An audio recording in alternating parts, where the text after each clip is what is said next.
रामगढ़ के एक गांव में एक बुढ़िया अपने बेटे लड्डू राम के साथ रहा करती थी। वो उससे बहुत परेशान थी। दिन भर पड़ा चारपाई तोड़ता रहता। आसपास के और बच्चों को देखा है, पढ़ाई भी करते हैं और माँ बाप का काम में हाथ भी बटाते हैं। 2 मिनट के लिए लेट किया गया, आफत आ गई। लड्डू रामू अपनी माँ को बहुत प्यार करता था, पर वो एक बात से परेशान था। दरअसल उसे काम धाम अच्छा नहीं लगता था और माँ उसे हर समय टोकती रहती थी। घर में तो 2 मिनट के लिए भी बैठना मुश्किल है। हाँ, जाकर गांव भर में आवारागर्दी करता फिर। पता नहीं कब ये कुछ खाने कमाने लगेगा। लड्डू राम अपनी माँ की बातों से बहुत परेशान हो गया था। वो घूमते घूमते अपने एक दोस्त के घर जा पहुंचा। क्या लल्लू लाल घर में है? हाँ है, आप अंदर आ जाइएगा, भैया सोए हुए हैं। लड्डू राम लल्लू लाल की झोपड़ी में जाकर बैठा ही था कि तभी उसकी नजर चूल्हे के पास भी एक चमचमाती हुई नई कड़ाही पर पड़ी। कड़ाही काफी बड़ी थी। उसे देख लड्डू राम सोचने लगा, कितनी बड़ी कड़ाही है। मेरी माँ के पास भी ऐसी ही कड़ाही होती तो कितना अच्छा होता। उसके पास तो छोटी कड़ाही है, हमेशा सब्जी नीचे गिर जाती है। पूरियां बनाते समय तेल भी छलककर उसके हाथों पर गिर जाता है। अरे लड्डू, तुम कब आए? बस अभी 2 मिनट ही हुए हैं। लड्डू राम का ध्यान अभी भी उस कड़ाही की ओर था। ये कड़ाही तुमने कहाँ से खरीदी? गांव में तो इतनी बड़ी मिलती नहीं। पिताजी शहर से लाए थे। लड्डू राम ने मन ही मन में उस कड़ाही को हड़पने की योजना बना ली थी। इसके पिताजी तो और ले आएंगे। मेरी गरीब माँ को कौन देगा? इसे मुझे हासिल करना ही चाहिए। लड्डू राम को सोच में डूबा देखकर लल्लू लाल ने पूछा, क्या सोच रहे हो? कल मेरे घर कुछ मेहमान आने वाले हैं। मैं ये सोच रहा था कि अगर तुम एक दिन के लिए मुझे ये कड़ाही दे देते तो मेरी माँ को खाना पकाने में आसानी हो जाती। माँ से पूछ कर आता हूँ, अगर उन्हें कोई एतराज न हुआ तो ले जाना। फंस गए बच्चू। थोड़ी देर बाद, ये लो, माँ ने इजाजत दे दी है, पर परसों तक इसे जरूर वापस दे देना। हाँ, क्यों नहीं। माँ को धन्यवाद कह देना। कड़ाही लेकर लड्डू राम घर की ओर चल पड़ा। 2 दिन हो गए पर लड्डू कड़ाही लौटाने नहीं आया, तो लल्लू लाल उसके घर जा पहुंचा। अरे भाई, तुम आए नहीं। माँ को कड़ाही के बिना बहुत दिक्कत हो रही है। मुझे पता था कि उन्हें दिक्कत हो रही होगी, पर कल मैं बहुत व्यस्त था। लल्लू लाल लड्डू राम की बात सुनकर नाराज हो गया। चीज लेने के लिए आते वक्त तुम्हारे पास कोई काम नहीं होता और उसे लौटाते समय तुम व्यस्त हो जाते हो। बहुत बुरी बात है। अरे लल्लू लाल, गुस्से क्यों हो रहे हो? अभी मैं ऐसी खुशखबरी सुनाऊंगा कि तुम उछल पड़ोगे। खुशखबरी? कैसी खुशखबरी? तुम्हारी कड़ाही ने बच्चा दिया है। बच्चा दिया है? क्यों मजाक करते हो यार? जल्दी से मेरी कड़ाही लाओ, माँ इंतजार कर रही होगी। क्या तुम्हें सचमुच विश्वास नहीं हो रहा? बच्चा थोड़ा काला जरूर है, पर वैसे सुंदर है। ठहरो, मैं अभी दोनों को लाता हूँ। ये कहकर लड्डू राम घर के अंदर चला गया। उसके जाने के बाद लल्लू लाल सोचने लगा, लगता है ये पागल हो गया है। कड़ाही भी कहीं बच्चे देती है। लड्डू राम लल्लू लाल की कड़ाही के साथ एक और छोटी कड़ाही भी ले आया। ये लो अपनी कड़ाही और संभालो इसका बच्चा। इसका दिमाग खराब हो गया है, पर मुफ्त की एक कड़ाही मिल रही है, लेने में क्या बुराई है? पिछले दिनों भी इसने एक बच्चा दिया था। उसे हमने अपनी चाची जी को दे दिया था। अच्छा? और कड़ाही लेकर लल्लू लाल अपने घर चल पड़ा।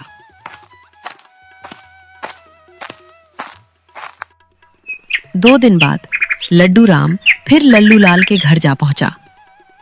लल्लू लाल यार, शर्म तो आती है, पर क्या करूं? तेरे सिवा मेरा कोई दोस्त भी तो नहीं है। हाँ, कहो ना, क्यों? आज तुम्हारी कड़ाही की जरूरत फिर आ पड़ी है। क्या करूं?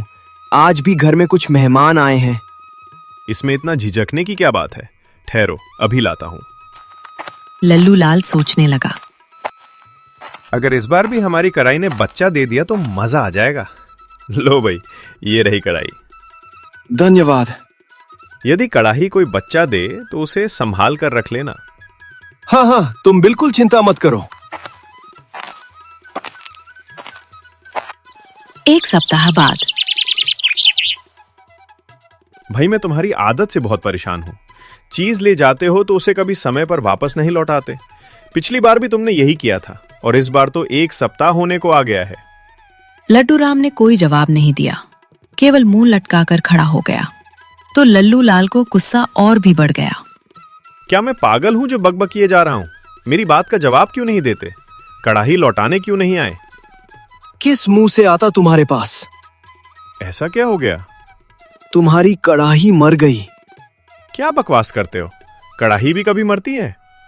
जब कड़ाही बच्चा दे सकती है तो मर क्यों नहीं सकती? पिछली बार उसने बच्चा दिया था तो तुम उसे खुशी खुशी ले गए। अब वो मर गई तो तुम गुस्सा कर रहे हो, ऐसा क्यों? दोनों को लड़ता देखकर और रास्ते से गुजरते लोग वहां आ गए। क्या हुआ? आप लोग लड़ क्यों रहे हैं? लड्डू राम ने आसपास इकट्ठी हो गई भीड़ को सारी बात बताई। लड्डू राम ठीक कह रहा है। जब कड़ाही बच्चा दे सकते हैं तो मर भी सकती है। और यदि ऐसा नहीं हो सकता तो तुमने वो बच्चा लिया ही क्यों था? मैं बच्चा लड्डू राम को वापस लौटाने के लिए तैयार हूं। बच्चा तो तुम मुझे दे दोगे, पर मैं मरी हुई कड़ाही को जिंदा कैसे करूं? अब लल्लू लाल ने अंतिम कोशिश की। मुझे मरी हुई कड़ाही ही दे दो। उसे तो मैं नदी में बहा आया। इससे पहले कि लल्लू लाल कुछ और कहता, लड्डू राम बोला, चलो भाई चलो, अपना अपना काम करो। वैसे भी मेरा बहुत समय बर्बाद हो गया है। अच्छा लल्लू लाल, फिर मिलेंगे। अभी लड्डू राम कुछ ही दूर गया होगा कि तभी उसके पास के गांव का एक दोस्त भक्तू राम आता दिखाई दिया। पास पहुंचने पर लड्डू राम भक्तू राम से बोला, अरे भक्तू राम, यहाँ कब आना हुआ? क्या बात है, तुम उदास क्यों हो? क्या बताऊं, मुझे व्यापार बहुत महंगा पड़ा। भक्तू राम की बात सुनकर लड्डू राम को आश्चर्य हुआ। क्यों, क्या हुआ? कहीं बैठकर बात करते हैं। दोनों दोस्त एक बरगद के पेड़ के नीचे बने चबूतरे पर जाकर बैठ गए। हाँ, अब बताओ क्या बात है? तो सुनो, इस बार मेरे गांव आने के दो कारण थे। एक तो तुमसे मिले काफी दिन हो गए थे, और दूसरे इस बार मैं थोड़ा बहुत व्यापार भी करना चाहता था। इसलिए जब मैं गांव से चलने लगा तो मैंने अपनी दुकान से करीब 100 सूती चादरें लेकर अपने घोड़े पर बांध ली। पर अभी मैं तुम्हारे गांव के अंदर घुसा ही था कि तभी किसी ने मुझे पुकारा। मैंने मुड़कर देखा तो कुछ दूर मांस की दुकान में बैठा एक कसाई मुझे बुला रहा था। मैं उसके पास गया तो उसने पूछा, ये घोड़ा बेचोगे? तुम तो जानते ही हो मेरा घोड़ा बूढ़ा हो चला था। सो मैंने कहा, हाँ बेचूंगा। कितने पैसे दोगे? 100 रुपए। मंजूर है, निकालो रुपए। ये लो 100 रुपए। लाओ ये घोड़ा। कलुआ 100 का नोट मेरे हाथ में थमाकर चादरों समेत घोड़ा लेकर एक ओर चल पड़ा। अरे मेरा सामान तो मुझे उतारने दो, ऐसे किधर चल दिए? ये सुनकर कलुआ कसाई गुस्से से लाल पीला हो गया। तू पागल हो गया है क्या? इस मरियल से घोड़े के 100 रुपए कौन देगा? मैंने तो इन चादरों सहित इस घोड़े के दाम पूछे थे। पर मैंने तो उसने मेरी पूरी बात भी नहीं सुनी।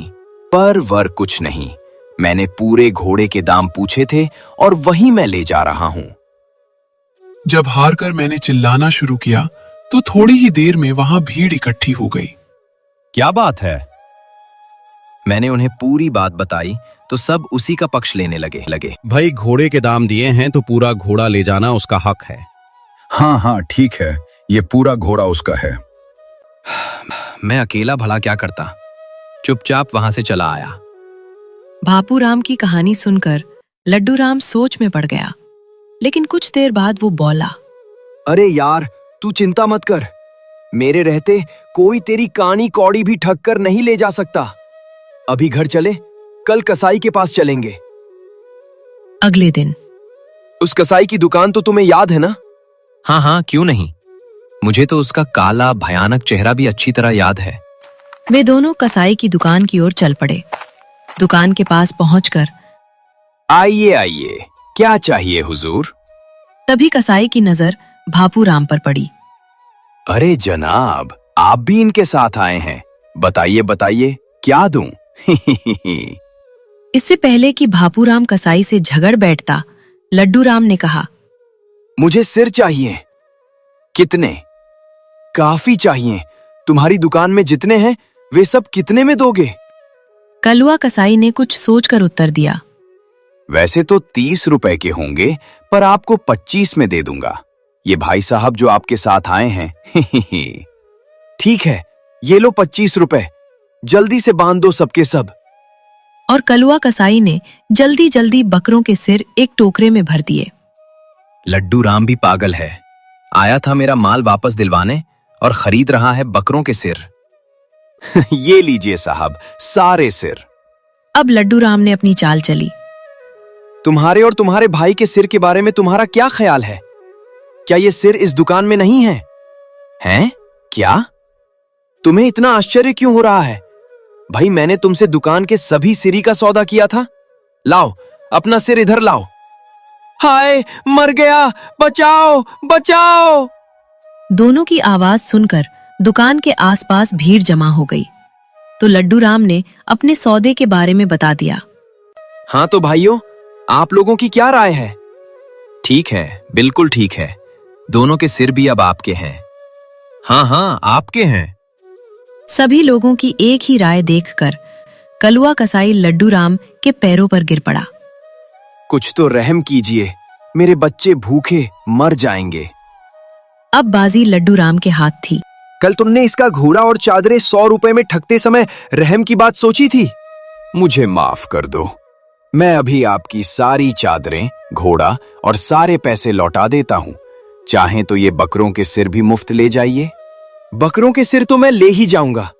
घोड़ा और चादरें जल्दी से लाओ। बहुत अच्छा हुजूर। और कलवा कसाई थोड़ी ही देर में सब कुछ साथ ले आया। अच्छा, अब सब भला है। हर रोज किसी न किसी को ठगता था। हाँ, कल उस आदमी को ठगा था। फिर कभी किसी को बेवकूफ बनाने की कोशिश मत करना। कभी नहीं करूंगा हुजूर। घोड़ा और बकरों के सिर लेकर दोनों घर की ओर चल पड़े। घर पहुंचने पर, माँ, भूख लगी है, जल्दी से खाना लगा दो। बेकार में दिन भर कहाँ घूमता रहता है? कोई काम क्यों नहीं करता? मैं तुझे कब तक बिठाकर खिलाती रहूंगी? अच्छा माँ, कल से मैं काम पर जाऊंगा। चलो, हाथ मुंह धो लो, मैं खाना लगाती हूँ। मैं समझी थी कि भापूराम वापस चला गया। नहीं चाची, मैं 3-4 दिन ठहर कर जाऊंगा। कुछ व्यापार के सिलसिले में आया था ना इस बार। अगले दिन सुबह सुबह, माँ, मैं काम की तलाश में शहर जा रहा हूँ। हो सकता है 2-3 दिन लग जाएं। नौकरी मिलते ही तुम्हें आकर साथ ले जाऊंगा। तब तक भापूराम तुम्हारे साथ होगा, इसलिए मुझे तुम्हारी चिंता भी नहीं होगी। अच्छा बेटा, अपना ख्याल रखना। अच्छा दोस्त। शहर पहुंचकर लड्डू राम ने जगह जगह जाकर काम पूछना शुरू किया। क्या आप मुझे कोई काम दे सकते हैं? नहीं, हमारे पास कोई जगह खाली नहीं है। पर काफी भटकने के बाद भी उसे सफलता नहीं मिली। इससे लड्डू राम निराश हो गया। शहर में नौकरी ढूंढने के लिए आने से तो अच्छा था कि गांव में ही कोई छोटा मोटा काम कर लेता। चलो, पहले खाना खा लिया जाए, फिर काम ढूंढने निकलूंगा। अभी लड्डू राम खाना रखा ही रहा था कि हवेली के अंदर से वहां का एक नौकर उसकी तरफ आया। उसने लड्डू राम से आकर कहा, तुम्हें मालिक बुला रहे हैं, अंदर चलो। लड्डू राम ने झटपट अपनी पोटली संभाली। वो नौकर उसे उस हवेली के मालिक, एक बहुत बड़े व्यापारी झपटू राम के पास ले गया। क्या नाम है तुम्हारा? जी, लड्डू राम। क्या काम करते हो? जी, कुछ नहीं हुजूर, काम की तलाश में ही शहर आया है। तुम मेरे लिए काम करोगे? ये भी कोई पूछने की बात है हुजूर? ठीक है, कल सुबह सुबह यहाँ आ जाना। अगले दिन, तुम आ गए? मैं तुम्हारा ही इंतजार कर रहा था। भपटू राम ने लड्डू राम को काम समझाया। इस भैंस की खाल को घोड़े के ऊपर रखो और घोड़े को लेकर जहां मैं कहता हूं वहां चलो। जी, बहुत अच्छा। काफी देर बाद, हुजूर, हम तो शहर से काफी दूर आ गए हैं। भला हम कहाँ जा रहे हैं? बस थोड़ी दूर और चलना है। वहां उन पहाड़ियों के नीचे ही। बस यही रुक जाओ, ही। इस खाल को जमीन पर बिछा दो। बहुत अच्छा हुजूर। खाल जमीन पर बिछाने के बाद भगतू राम लड्डू राम से फिर बोला, अब इस पर लेट जाओ, ही। है क्या? तभी भगतू राम जोर से चिल्लाया, बहरे हो क्या? सुना नहीं? जैसा मैं कहता हूं वैसा ही करो, लेट जाओ इस पर। जैसे ही लड्डू राम खाल पर लेटा, भगतू राम ने उसके चारों तरफ खाल लपेटकर उसे अपनी पगड़ी से बांध दिया और स्वयं घुरा को लेकर एक चट्टान के पीछे छुप गया। तभी एक चील ने खाल पर झपट्टा मारा और उसे लेकर पहाड़ी के ऊपर की तरफ उड़ चली। बचाओ! पहाड़ी पर ले जाकर चील ने उस खाल को नोचना शुरू कर दिया। थोड़ी देर बाद खाल फट गई और लड्डू राम उसमें से बाहर निकल आया। उसे देखकर चील डर कर उड़ गई। तभी पहाड़ी के नीचे से भगतू राम की आवाज सुनाई दी। लड्डू राम! पहाड़ी के नीचे से बुलाने की आवाज सुनकर लड्डू राम ने नीचे झांका तो वहां भगतू राम खड़ा था। खड़े खड़े इधर उधर क्या देख रहे हो? जल्दी से ऊपर पड़े हीरे जवाहरात नीचे फेंको, तभी मैं तुम्हें नीचे उतरने का तरीका बतलाऊंगा। भगतू राम की बात सुनकर लड्डू राम ने पहाड़ी पर बिखरे हीरे जवाहरात नीचे फेंकने शुरू कर दिए और भगतू राम ने उन हीरे जवाहरातों को एक थैले में भरना शुरू कर दिया। अब बताओ मैं नीचे कैसे आऊं? यहाँ तो नरकंकाल बिखरे पड़े हैं। मुझे डर लग रहा है। मुझे जल्दी से नीचे उतारो। वो तुम्हारे जैसे मूर्ख लोगों के नरकंकाल हैं। वहां से उतरने का कोई रास्ता नहीं है। यही तो मेरा व्यापार है। अच्छा, मैं अब चलता हूं। इससे पहले कि लड्डू राम कुछ सोचता, एक विशाल चील ने उस पर झपट्टा मारा। हाय, मैं मरा! लड्डू राम ने उसके दोनों पैरों को कसकर पकड़ लिया। चील उसका बोझ नहीं संभाल सकी और पहाड़ी से नीचे की ओर उतरने लगी। जैसे ही चील जमीन पर पहुंची, लड्डू राम ने उसके पैरों को छोड़ दिया। जमीन पर गिरकर उठने के बाद उसने सबसे पहले भगतू राम से बदला लेने की सोची और शहर की ओर चल पड़ा। उस कमबख्त से ऐसा बदला लूंगा कि याद करेगा। अगले दिन सुबह सुबह लड्डू राम ने अपना भेष बदला और भगतू राम की हवेली की ओर चल पड़ा। मुझे नौकरी चाहिए थी। यदि आप... नौकरी जरूर मिलेगी। मैं अपने नौकर का ही इंतजार कर रहा था। आज तुम ही मेरे साथ चलो, कल मैं उस नौकर को ले जाऊंगा। और फिर भगतू राम लड्डू राम को लेकर फिर उसी पहाड़ी के नीचे जा पहुंचा। इस खाल को जमीन पर बिछाकर लेट जाओ। लड्डू राम ने खाल तो जमीन पर बिछा दी, पर उस पर लेटा नहीं। अरे मूर्ख, जमीन पर कहाँ लेट गया? इस खाल के ऊपर लेट, जल्दी कर। लड्डू राम ने खड़े होकर भोलेपन से कहा। खाल पर? खाल पर कैसे लेटूं? आप लेट कर दिखाइए ना। भगतू राम चीलों के वहां जमा होने से पहले उसे खाल में लपेटना चाहता था। इसलिए उसने लड्डू राम से बहस करने की बजाय उसे खाल पर लेटकर दिखाना ही उचित समझा। अजीब पागल से पाला पड़ा है। ऐसे लेटते हैं। उसके खाल पर लेटते ही लड्डू राम ने जल्दी से उसके चारों तरफ खाल लपेटकर रस्सी से बांध दी। अरे मूर्ख, तूने मुझे क्यों लपेट दिया? खोल मुझे। भगतू राम को खाल में बांधने के बाद लड्डू राम एक चट्टान के पीछे जा छुपा।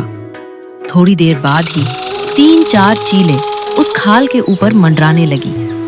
तभी एक विशाल चील ने भगतू राम सहित उस खाल को पहाड़ी के ऊपर ले जा पटका और फिर 3-4 चीलों ने उस खाल को नोचना शुरू कर दिया। बचाओ, बचाओ! हाय, मरा! जैसे ही खाल फटी, उसमें से भगतू राम बाहर निकला। उसे देखकर चीलें इधर उधर उड़ गईं। भगतू राम ने नीचे झांककर लड्डू राम की ओर देखा और सहायता के लिए चिल्लाने लगा। बचाओ, बचाओ! अरे, इतना चिल्ला क्यों रहे हो? लड्डू राम ने पगड़ी और मूछें उतार दी और अपने असली रूप में आ गया। अरे लड्डू राम, तुम नीचे कैसे उतरे थे? लड्डू राम ने मौके का फायदा उठाया।